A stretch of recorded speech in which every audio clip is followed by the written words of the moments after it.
Hey, this is David Rosen from the Piecing It Together podcast, and you are listening to the Cinematic Sound Radio podcast.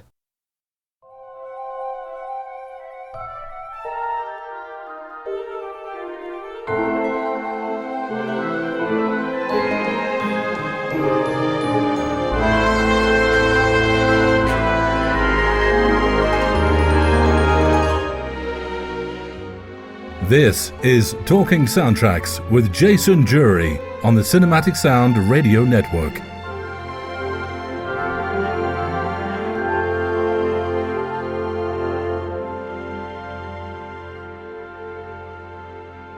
Hello again, my name is Jason Drury and welcome once again to Talking Soundtracks.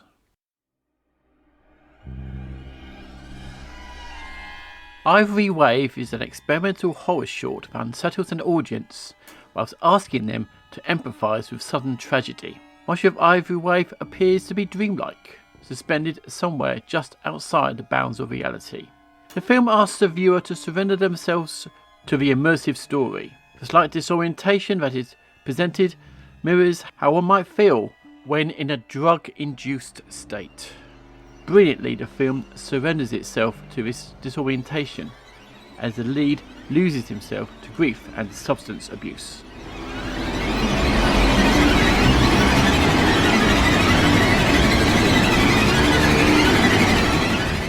The music for the film, written for string quartet and bespoke modular electronics, was by award-winning composer and conductor Leanna Primiani.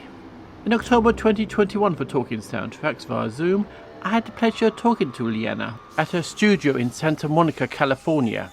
We talked about Ivory Wave, her career to date, and her future musical plans. As well as hearing the interview, we will also play episodes from Ivory Wave and more works from his new voice in film music.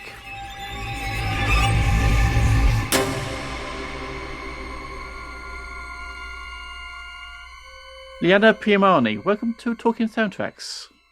Thank you so much. I appreciate you taking the time to talk to me. Tell us about Ivory Wave.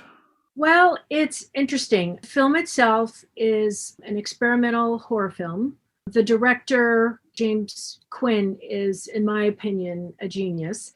He is very committed to celluloid. So every movie that he makes is shot on Super 8, anything he can get his hands on. And then it's either he creates a 35 millimeter print or a 72 millimeter print. He edits on a big old-fashioned bay, and he's really great at it. And what I love about his movies is if the image itself is too much, which for me, a lot of horror movies can be, certainly, you can really appreciate his technique. The way he moves the camera, the way he lines up a shot, the way he lights what's happening, the way he uses black and white, the way he uses color. And because he's filming everything on film, just he uses that texture to help tell the story. It's really quite remarkable. But with that, I'll say it's really dark. And another thing that I find interesting about James is he has fought with his own demons. He's had some issues with his mental health even before COVID. And I think COVID just amped it up like it has for everyone. And I think one of the few silver linings in this whole COVID horrible situation that all of us find ourselves in is that it's really brought to the fore mental health issues and actually talking about them. And I don't want to say legitimizing, but people aren't blown off like they're weak or stupid or dismissed in any way because of that. Now we can actually talk about that, accept it, and then go from a place of trying to fix it, which I think is remarkable. And I'm thankful for that. And I know for James, everything that he's gone through and to come out of it the other side is impressive. And then to be a director and to create on the most difficult medium there is, it's not just getting out your cell phone and making a little movie. I mean, it's a big deal to shoot on 35 millimeter or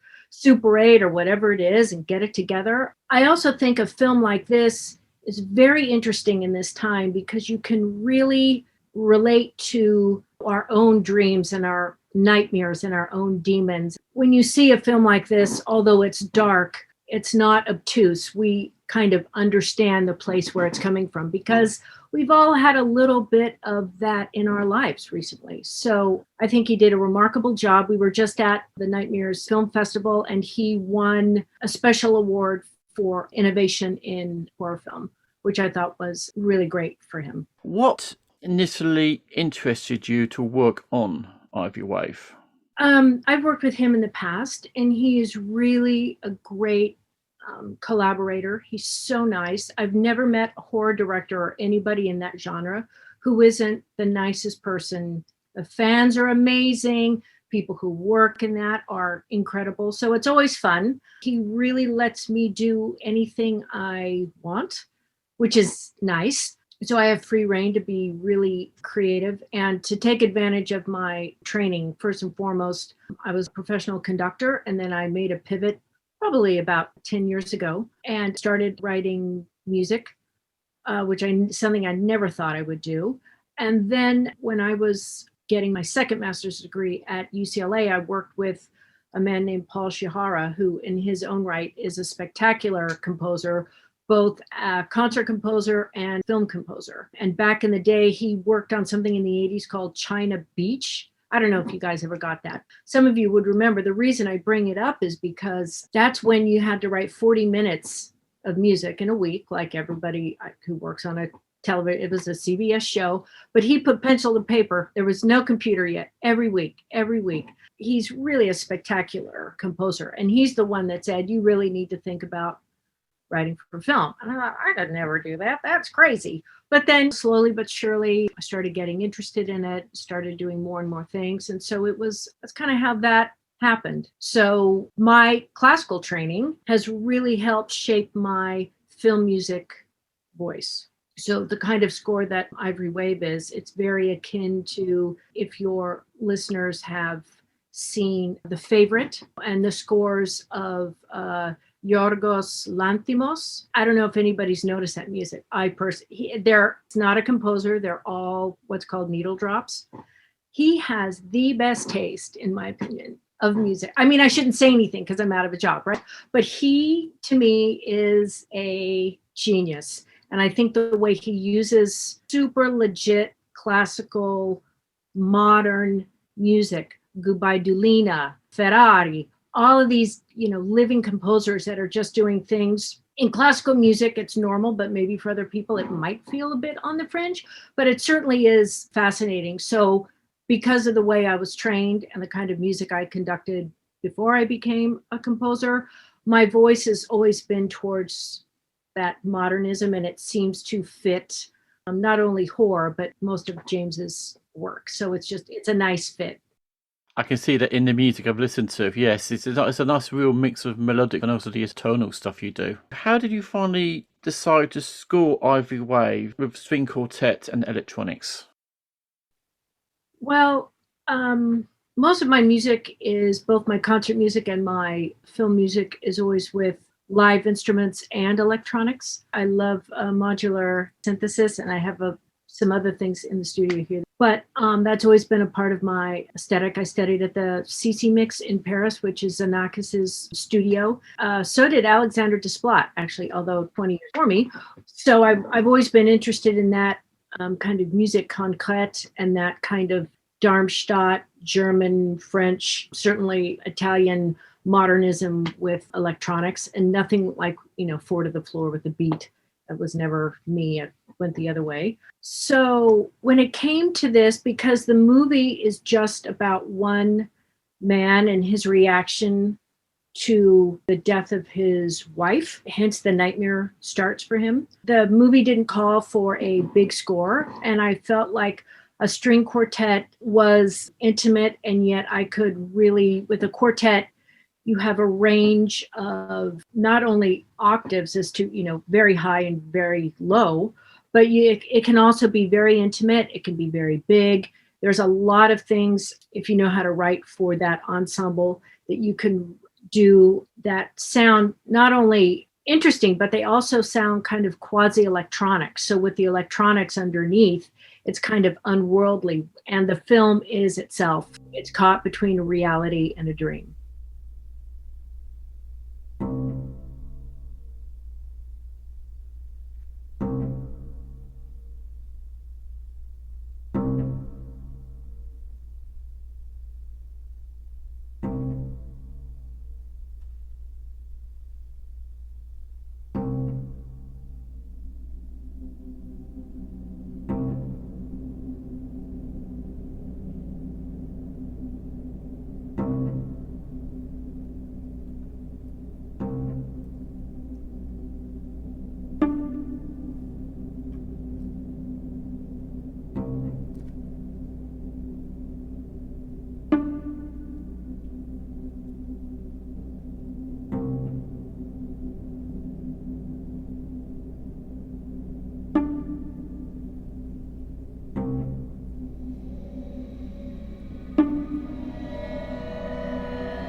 Had echoes of me of the Twilight Zone, some of the Jerry Goldsmith Twilight Zone episodes. Could he use a very similar style? Was a lot of the episodes. So it had that feeling about it. Right. Well, yeah. So Jerry, I think, studied at USC. I studied at USC, and there's still. And for classical composers who are listening to this, or classically trained composers, like, that's still in the water, right? Like, if you write a tune, depending on what school you go to, they might kick you out. So you have to. So it's just one of those things that you're still in this Penderecki kind of Milton Babbitt. You have to kind of serialism, this kind of modernist thinking. Certainly, I exaggerate, but a lot of things have changed. But that's the kind of thing, at least 10, 15 years ago when I was in school, that you just day and night, that's all you were taught, that's all you listen to. That it's a very academic, which I love, but that's not for everybody. But that's what comes out for me sometimes. So what are you going to do? How long did it actually take you to compose the score for Ivory Wave? That's interesting. I wrote it fairly quickly for me. It's a 15-minute through composed work.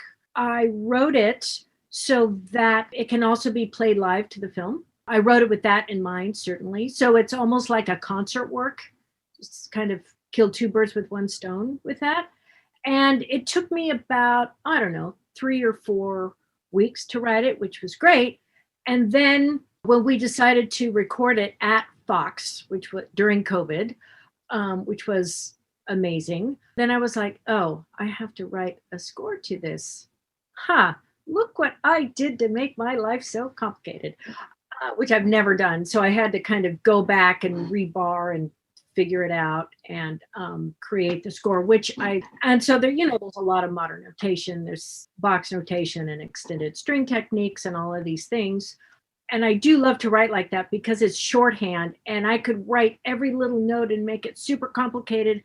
But when you just write 4 or 5 notes and you put a box around it and give directions and say, do this until, bar 10, blah, blah. It just makes it so much more natural. And every time it's performed, it sounds a little bit different because every player brings its personality. It's fun. And that's actually what I did just to save some time. And then we were able to go to Fox and to record that. So in that big room, we only had the quartet.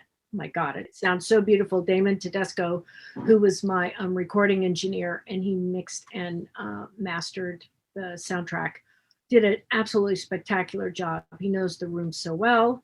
We were towards the end of the day or the end of our session. We had gone through and rehearsed it and recorded bits and pieces, and he was going to edit it all together. And I said, let's just do the whole thing and just play it. I won't conduct. You guys have played it enough. You have a click. let's just see what happens. And so what you hear is that whole thing played to picture in one take. They just did it, and it was spectacular. I'm really proud of. They're called the Lyris Quartet. They're a fantastic quartet here in Los Angeles, and they play a lot of on the big sessions here in town. They're A players, and they were so great. So I'm really proud of that. So it was just the one take you did, just the one, and that was it. That was it. Now, don't get me wrong. Like, we had come in and we had rehearsed sections and we had recorded this. And he was about to sit down to edit it. And I said, no, let's just, we have time. Just do one take, see what it's like. And it was spot on. It was just great. James Horner would be proud. That's the sort of thing he would do.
Now, as you said, you recorded this score on the famous Fox Newman scoring stage. I'm jealous.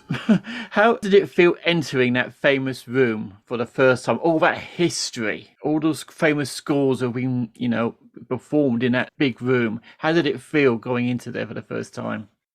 Right. Actually, and it's so interesting you say that, because I had never been there. I've been to every other stage in town as a guest or some such thing, but I've never been there. And I knew it was going to be different because the parking spot right in front of the stage had my name on it. And I was like, oh my God, this is awesome. And just to walk in and having it be such an intimate score in that beautiful space, which is pretty big, it was really spectacular. I can't even describe it. It was great. Now let's go back to the beginning now. And how did you first become interested in film music?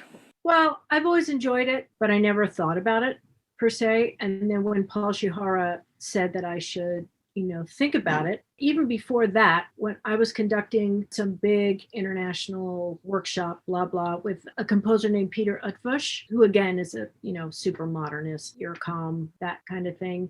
And we were conducting I was on the podium and we were going through something, and I was conducting a kind of modern, I can't even remember what it was. And he took me aside after, and he's like, the way you work with an orchestra, creating sound, doing different things, you really should think about composing. And I thought, I can never do that. Are you kidding me? And then I started to think about it and started to write. And it was so interesting because knowing so much of the repertoire, conducting Beethoven and Mozart and Strauss and Tchaikovsky and Rachmaninoff and blah, blah, blah, blah, blah, just all the standard repertoire that one learns, including ballet and including opera. I've done a lot of opera, Middle Period Verdi, Puccini, Bartok. It's so interesting that it was like somebody took a scrim and opened it, and then I saw for the first time the score. Oh, he put this in the horns, and then it goes to the English horn because of the and I get that thing and the thing, and look how he took that motive and did this and it all of a sudden it like clicked.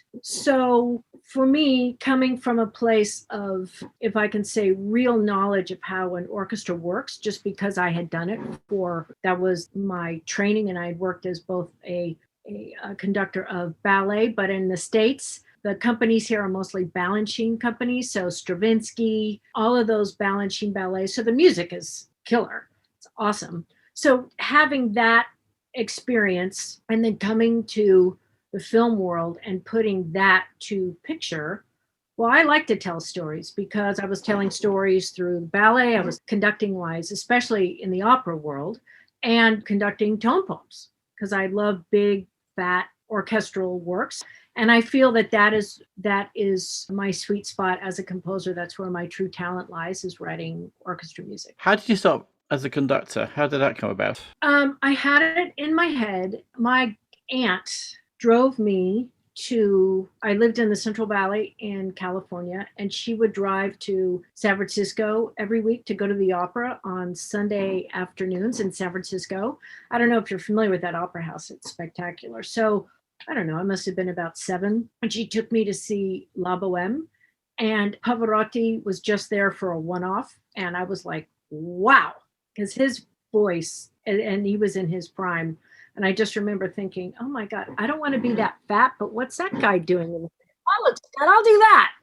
And so that's how that happened. And I was already playing piano and doing the things one does as a child. And so it just kind of started. So I conducted the high school orchestra and the city orchestra and blah, blah, blah. And went to music school for that, and then just became an assistant conductor and then got bigger jobs. And, I will say at the end, when I left, I don't conduct a lot. I conduct my own scores, certainly on the scoring stage, but as a rule, I don't really conduct anymore because this was right before people were taking women on the podium seriously. And it was just brutal. And I just thought, I'm married, I'm having a baby, like, why am I doing this? After a while, it just isn't worth it. And also, too, just to be with my family, like coming to my studio to write music from 7 to 4 or whenever I get the chance to do it. And this is my office and my kind of 9 to 5. And then I turn back into a mommy pumpkin when, my daughter gets home from school, and then I'm a mom and do my thing. But I will say that I was so disillusioned with, especially in classical music. Oh my God, they're both bad, but classical music is definitely getting a lot better. But at the time it was hard. And so I'm so happy that I made the pivot to composition.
As you know, probably know anyway, film music can be a male-dominated industry. Do you feel that you and your music has been given the respect it fully deserves at this point by fellow composers and also film music journalists? Right. Look, it's interesting when journalists, you, John Burlingame from Variety, he's amazing.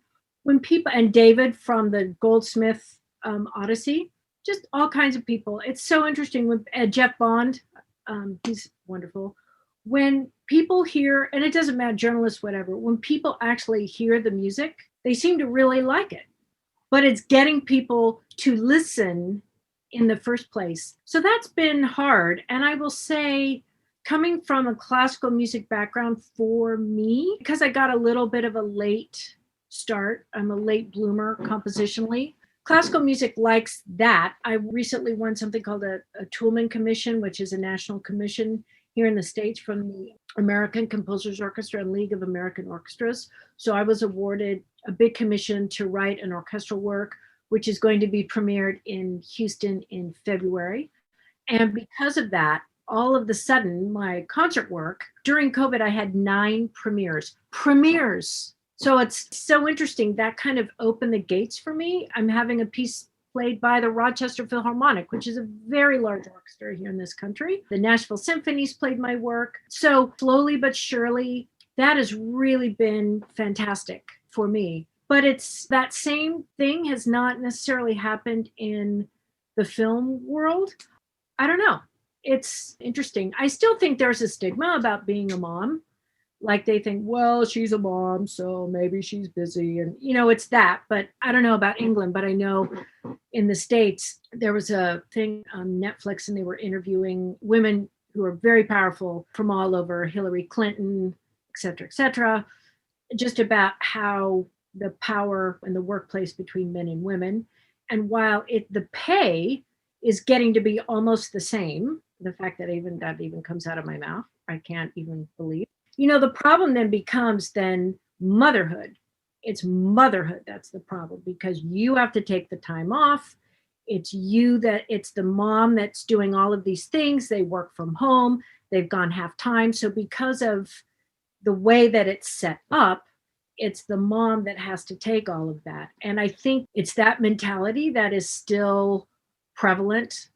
I think we're breaking it, but certainly, look, I've talked to many composers, film and concert, who've chosen not to have kids because they know they won't work or it will be very difficult to work. And because they look at people like me and others like me and they see it just makes it difficult. Who wouldn't love to work for Hans Zimmer? But why would Hans Zimmer hire somebody who works from 7 to 4, right? And why would you want to be away from your kid for 17 hours a day?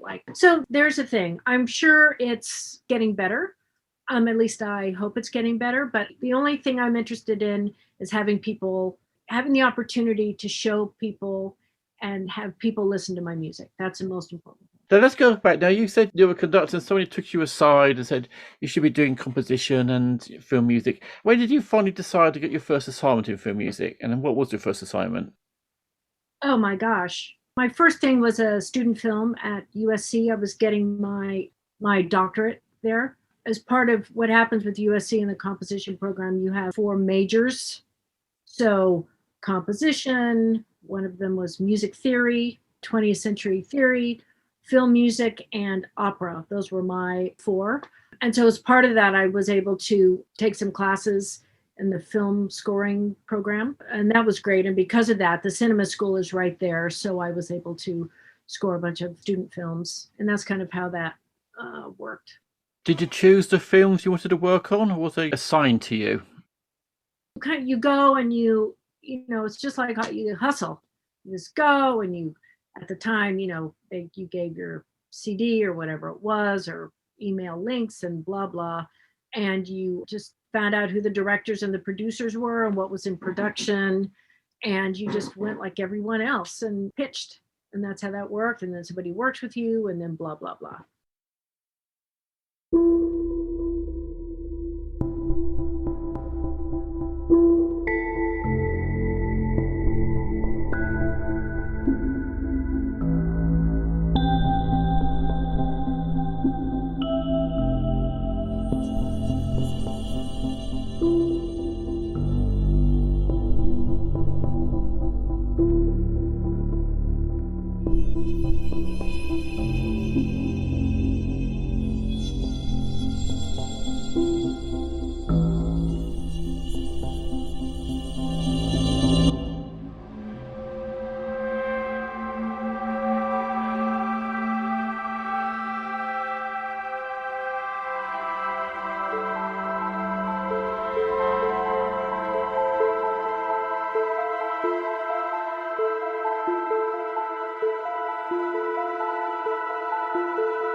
How do you describe your actual musical style?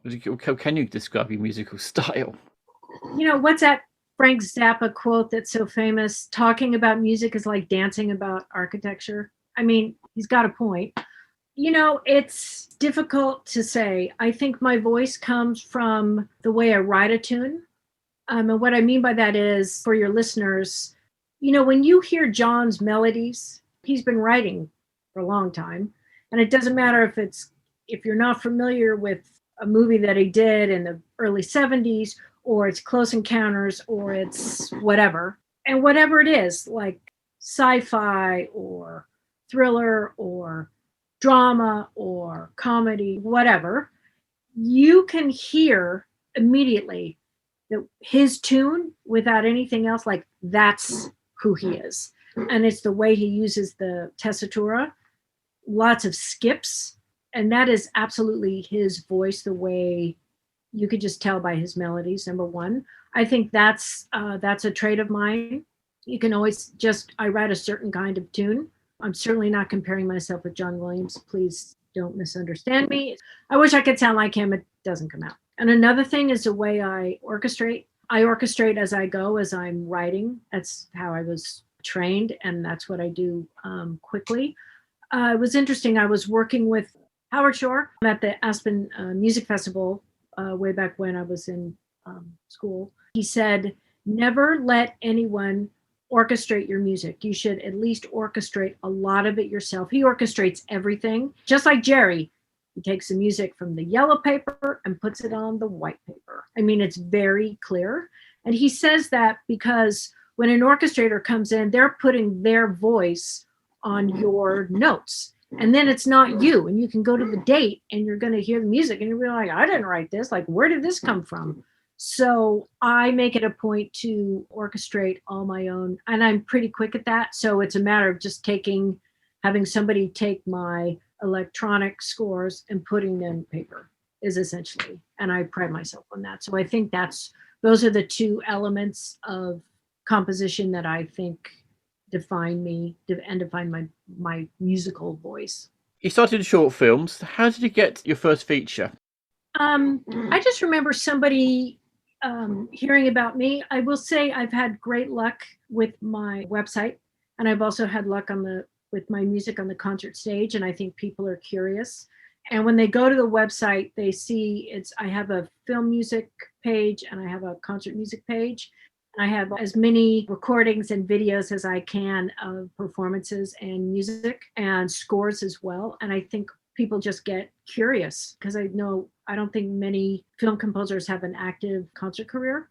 And so I'm kind of doing both things at once. So I'm finishing this up right now, and then I have another film that I'll start in December once my commission is done. So I'm always back and forth.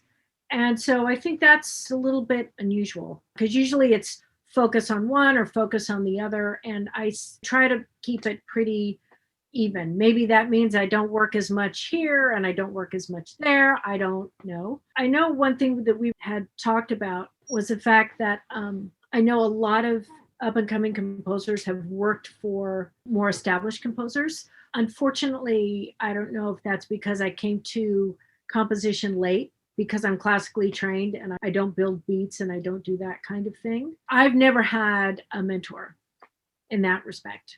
I've had two people in my life say, do this or think about doing that, but that was it. I've been on my own the entire time. So maybe I think having a mentor, and I think it's like anything else in life, in the arts, actors and playwrights, artists, fine artists, painters, composers, and singers, and soloists like a concert pianist or a violinist or whatever. You can hear somebody, but you're like, okay, well, the music's great, but how long did it take? And were they on time? And how did the scores look? And we paid X amount for this painting. Did they give us what they said they were going to do? Or is it something totally different, right? There are all these things. So you actually need to be, in my opinion, vetted. And so when you have a mentor that says, yes, so-and-so has worked for me, they're very nice, they do this on time, they did this and this, and I think they are ready for X. That means something, because if some, like if I'm trying to hustle for work and I don't have anybody making that kind of saying, yes, she can do it, it makes life really hard, which is so interesting. When I won the commission on the classical side, how that opened a lot of doors because I was vetted. I haven't changed. I mean, I'm the same composer that I was 2 minutes ago, and now all of a sudden it's okay. I find it interesting and frustrating at the same time. So at this point, to have a mentor, I was like, what does mentorship mean? I'm not starting from the beginning. I have a voice, I have a particular thing, but maybe mentorship for me would be more on the lines of advice, being able to bounce ideas off of someone, that kind of thing. So maybe mentor is the wrong word. I'm not sure, but I think that the mentorship happens a lot more for the guys than it does for the girls. I think it's happening now because it's this bro kind of community still. And I think that they're so used to helping each other when it comes to the girls. Like I said, it's totally changing, but it's not quite as forthcoming, I found. So for me, I found that's been my biggest obstacle, is finding other composers to say, yes, she's, to kind of vet. And that in turn makes your career take a little longer.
Now, one of the scores you have a lot of acclaim for was the Bad Seed in 2018, which was directed by Rob Lowe, and I had this quote from John Burlingame saying it's one of the most remarkable TV movie scores of the past season. How did you get to score Rob Lowe's film The Bad Seed?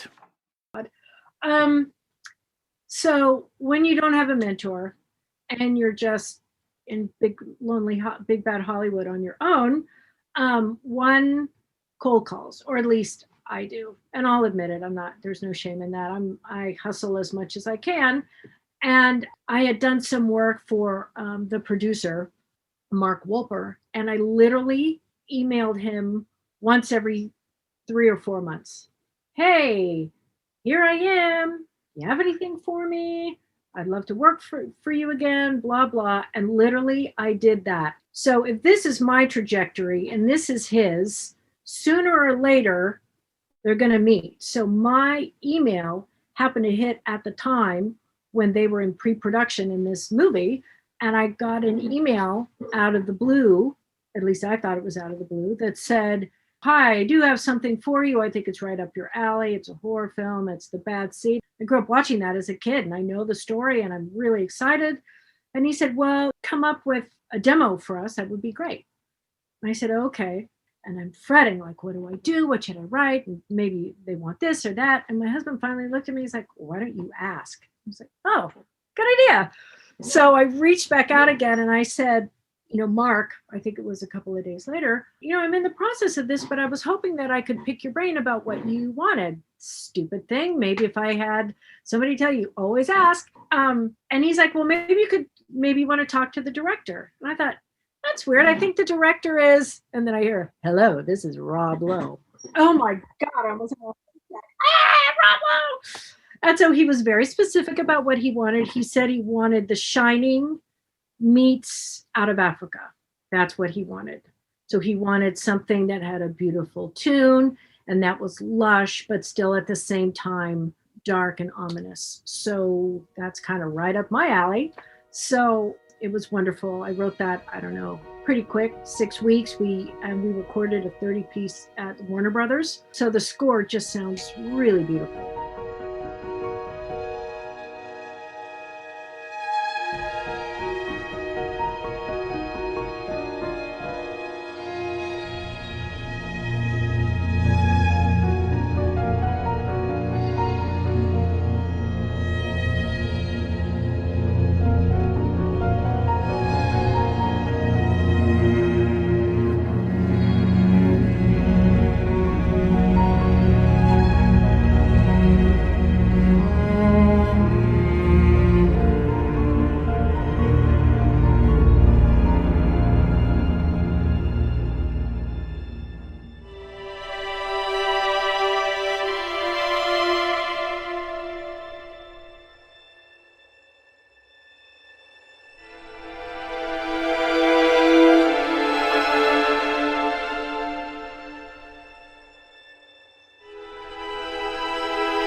Now, your music does sound at times melodic and also experimental, but do you prefer working with an orchestra or the electronic, or a mix of both even?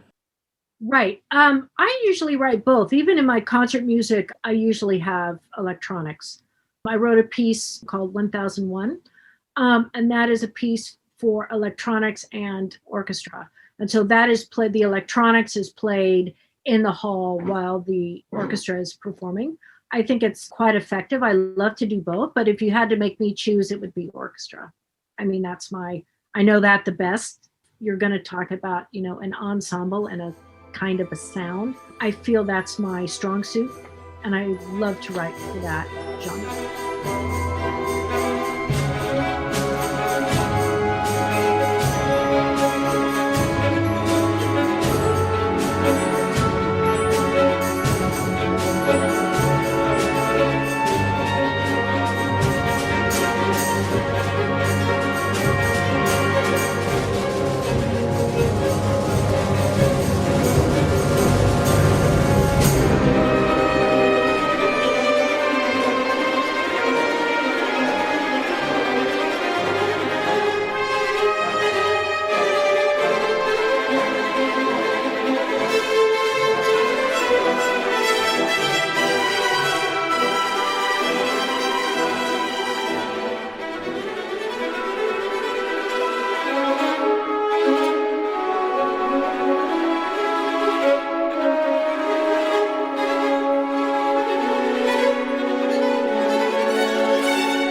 Now, I've tried to look up your music on iTunes. I couldn't find anything at the moment. Hopefully that's going to change. Would you like in the time to have your music released so more people will find your work and enjoy it?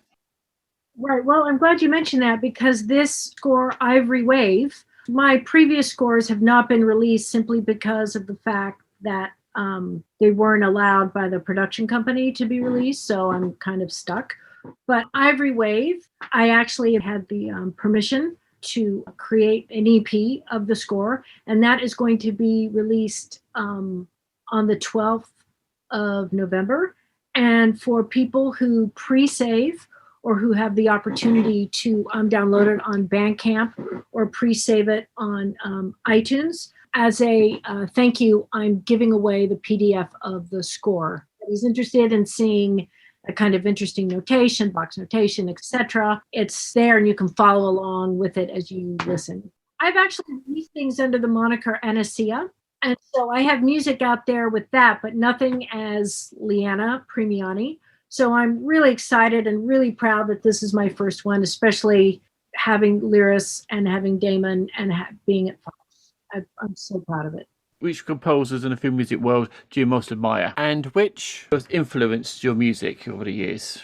I'm a fan of John Luther Adams. He won something called a Pulitzer Prize. Spectacular. I'm a fan of Stephen Stuckey, who's an American composer. He's done a lot of work in London. He has since deceased. Christopher Rouse, who I just love his music. So that's as far on the classical side. I'll say on the film side, probably Jerry, just because I think I love to paint with an orchestra, and he does. And every time I listen to something that he has done, or I have a score from Omni Publishers, love those guys. I learned so much. So I'll say, as far as living composers, I love Hans Zimmer. The music does not come out of me like that as much as I try, but he has such craft, and I certainly admire that for sure. And then there's an Italian who lives in London, Dario Marianelli, who's done a few. And he did my favorite. Okay, so my favorite score of his, and almost any score, is the Mr. Darcy with Keira Knightley. Yes, that score. I don't know if you've heard it. OMG, that score is breathtaking. It sounds like the 11th Beethoven Symphony or the 6th Piano Concerto. I'm telling you, it is unbelievable, that score. And I watch it over and over, and every time I hear something a little bit different, and just the way he uses the piano and that tune, and Mr. Darcy when he comes walking down with the sun behind him at the end of the movie. My God, I cry every time. It's so romantic. It's beautiful. I love him. Aside from Pride and Prejudice, do you have any other favorite film scores? I think No Time to Die is a new favorite. It's spectacular. I love Alien. I love Poltergeist. I love The Matrix. I think Don Davis is a genius, especially the first one. I'm telling you, he is amazing. I love his music. I've never met him, but I think he's a real genius, and that score does not sound dated or old to me at all. Also Close Encounters is probably my favorite John Williams score. I think it's spectacular. The tuba and the oboe, and the thing, amazing. So I would say that for me, that is, those are my favorites. Anything you're working on at the moment coming up on the pipeline in the near future? I am going to start a Brazilian project in December, and then I have my big commission, which is happening at the end of February. And then I'm working with a pianist, Lubomir Milnik.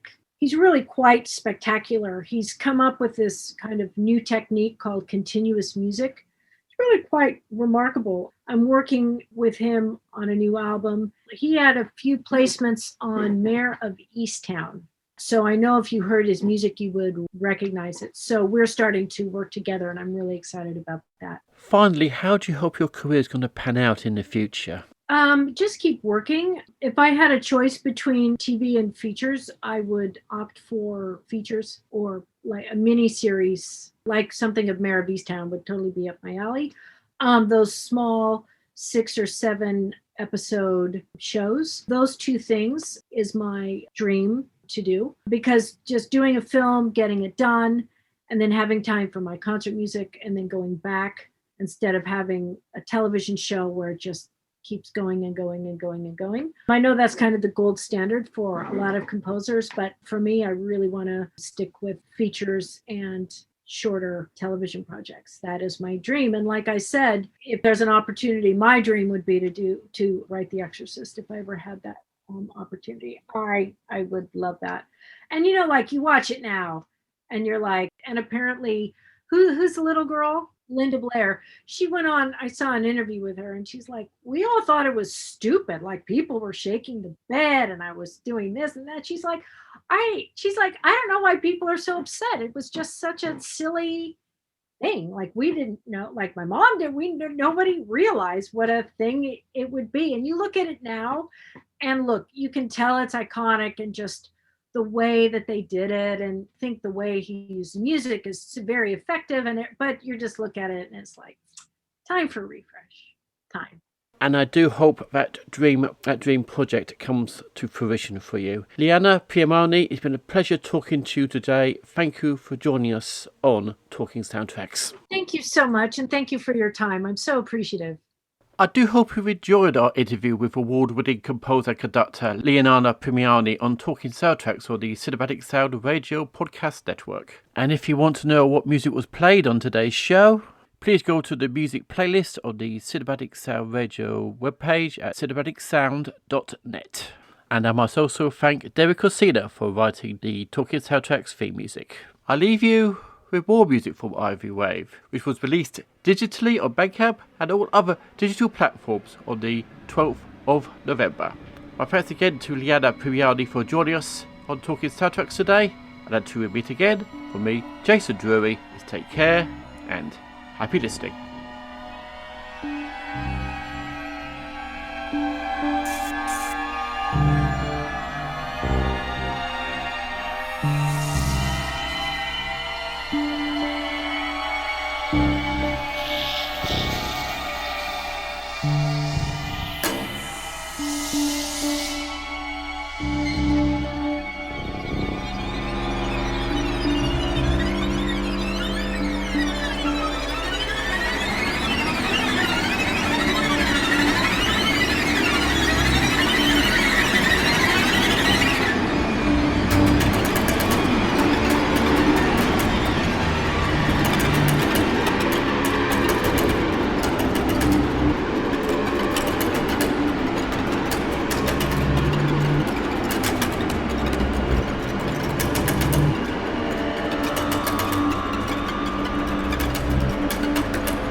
Thank you for tuning in to the Cinematic Sound Radio Network. I want to thank Tim Burton for providing his voice for all the bumpers and stingers you hear throughout the show, and to David Cassina for providing Cinematic Sound Radio's intro music.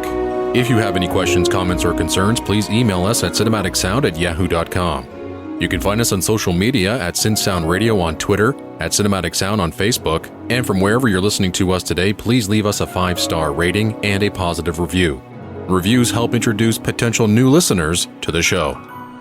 While you're at it, head over to TeePublic to find yourself a Cinematic Sound Radio t-shirt and support us on Patreon by going to patreon.com/Cinematic Sound Radio.